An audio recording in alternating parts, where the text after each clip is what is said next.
യേശുവിൻ സാക്ഷികൾ നമ്മൾ, അവന്റെ വിശുദ്ധ ജനം നമ്മൾ. ഉയർത്തവനുടെ പരമവിളിക്ക് യോഗ്യരം ജനം നമ്മൾ. ഉയർത്തവനുടെ പരമവിളിക്ക് യോഗ്യരം ജനം നമ്മൾ. സ്തുതിക്കാം ഹല്ലേലൂയാ, സ്തുതിക്കാം ഹല്ലേലൂയാ, സ്തുതിക്കാം ഹല്ലേലൂയാ, സ്തുതിക്കാം ഹല്ലേലൂയാ. നമ്മുടെ രക്ഷയാം പാറയ്ക്കാർപ്പിടം സ്തുതിക്കാം ഹല്ലേലൂയാ. നമ്മുടെ രക്ഷയാം പാറയ്ക്കാർപ്പിടം സ്തുതിക്കാം ഹല്ലേലൂയാ.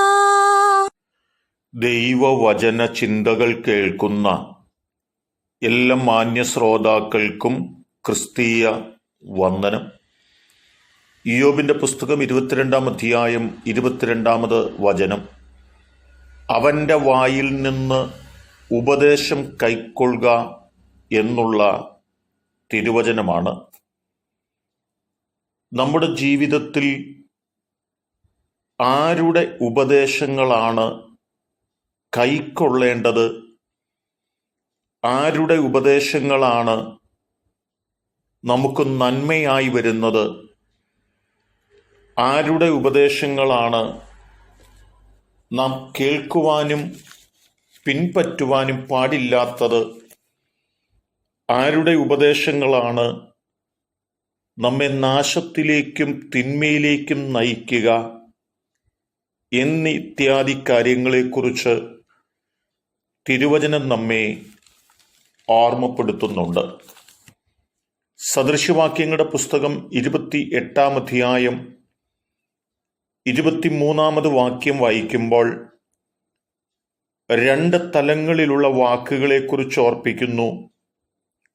ഒന്ന്, ചക്കര വാക്ക് പറയുന്നവർ. 2, ശാസനയോടുകൂടി നമ്മോട് സംസാരിക്കുന്നവർ. നമുക്ക് കേൾക്കുവാൻ ഇമ്പമുള്ളതും നാം കേൾക്കുവാൻ ആഗ്രഹിക്കുന്നതുമായ വാക്കുകളാണ് ചക്കര വാക്കുകൾ എന്ന് പറയുന്നത്. അത് കേൾക്കുമ്പോൾ നമുക്ക് ഗുണകരമായി തോന്നുന്നു എങ്കിലും അത് നമ്മെ നാശത്തിലേക്ക് നയിക്കുമെന്ന് തിരിച്ചറിയണം. എന്നാൽ നമ്മുടെ ഗുണീകരണത്തിനും നമ്മുടെ തിരുത്തലിനും വേണ്ടി ശാസനയോടുകൂടിയ ഉപദേശങ്ങൾ നമുക്ക് ലഭ്യമാകുമ്പോൾ അത് കേൾക്കുന്നത് രസകരമായി തോന്നുന്നില്ലെങ്കിലും അത് കേട്ടനുവർത്തിക്കുന്നു എങ്കിൽ അത് നമ്മെ നന്മയിലേക്ക് നയിക്കും എന്ന് നാം തിരിച്ചറിയേണ്ടതുണ്ട്. സദൃശവാക്യങ്ങളുടെ പുസ്തകം 4-ാം അധ്യായം 1-2 വാക്യങ്ങൾ വായിക്കുമ്പോഴും, മക്കളെ, അപ്പന്റെ പ്രബോധനം കേട്ട് വിവേകം പ്രാപിക്കേണ്ടതിന് ശ്രദ്ധിപ്പീൻ. ഞാൻ നിങ്ങൾക്ക് സൽബുദ്ധി ഉപദേശിച്ചു തരുന്നു. എൻ്റെ ഉപദേശം നിങ്ങൾ ഉപേക്ഷിക്കുകയുമരുത് എന്ന് ഓർമ്മപ്പെടുത്തുകയാണ്. ആരുടെ ഉപദേശമാണ് ഉപേക്ഷിക്കരുതാത്തത്? നമ്മുടെ നന്മയെ ആഗ്രഹിക്കുന്നവരുടെ ഉപദേശങ്ങൾ, അപ്പന്റെ പ്രബോധനങ്ങൾ നാം ഉപേക്ഷിച്ച് കളയരുത് എന്ന് ഓർപ്പിക്കുകയാണ് ആ വചനത്തിനുള്ളിൽ. 1-ാം അധ്യായത്തിൻ്റെ 8-9 വാക്യങ്ങളിൽ വരുമ്പോഴും, അപ്പന്റെ പ്രബോധനം കേൾക്ക, അമ്മയുടെ ഉപദേശം ഉപേക്ഷിക്കുകയും അരുത്. അവ നിന്റെ ശിരസിന് അലങ്കാരമാലയും നിന്റെ കഴുത്തിന് സരളപ്പാളിയും ആയിരിക്കും എന്ന് ഓർപ്പിക്കുകയും ചെയ്യുകയാണ്. ഈ ദൈവത്തിൻ്റെ വചനങ്ങളൊക്കെ നമ്മെ ഓർപ്പിക്കുന്നത്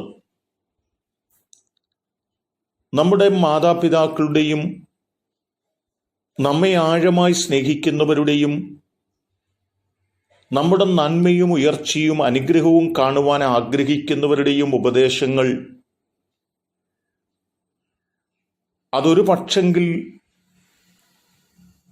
അത് കടുപ്പമേറിയ ഉപദേശങ്ങളായിട്ടോ അല്ലെങ്കിൽ ശാസനയോടുകൂടി ഉപദേശങ്ങളായിട്ടോ വന്നെന്നു വരാം. എന്നാൽ അതാണ് നാം ഉൾക്കൊള്ളേണ്ടത്, കൈക്കൊള്ളേണ്ടത്, അതാണ് നമ്മെ നന്മയിലേക്ക് നയിക്കുന്നത് എന്ന് തിരിച്ചറിഞ്ഞ് ചക്രവാക്ക് പറയുന്നവരുടെ പിന്നാലെയല്ല, ശാസനയോടുകൂടി ഉപദേശിക്കുന്നവരുടെ ഉപദേശങ്ങൾ കേട്ടുകൊണ്ട് മുൻപോട്ട് പോകുവാൻ നമ്മെ സമർപ്പിക്കാം. അതിനെൻ്റെ കേൾവിക്കാരായ നിങ്ങൾക്ക് എല്ലാവർക്കും ദൈവം കൃപ നൽകട്ടെ. കരുണയുള്ള ദൈവമേ, നല്ല കർത്താവേ, ഞങ്ങൾ താൽക്കാലിക സന്തോഷം നൽകുന്ന വാക്കുകളുടെ പിന്നാലെയല്ല, ഞങ്ങളുടെ നന്മ കാണുന്നവരുടെ ശാസനയോടുകൂടിയ വാക്കുകളുടെ പിന്നാലെ പോകുവാൻ ഞങ്ങളെ സഹായിക്കണം. യേശു കർത്താവിൻ നാമത്തിൽ തന്നെ ആമേൻ.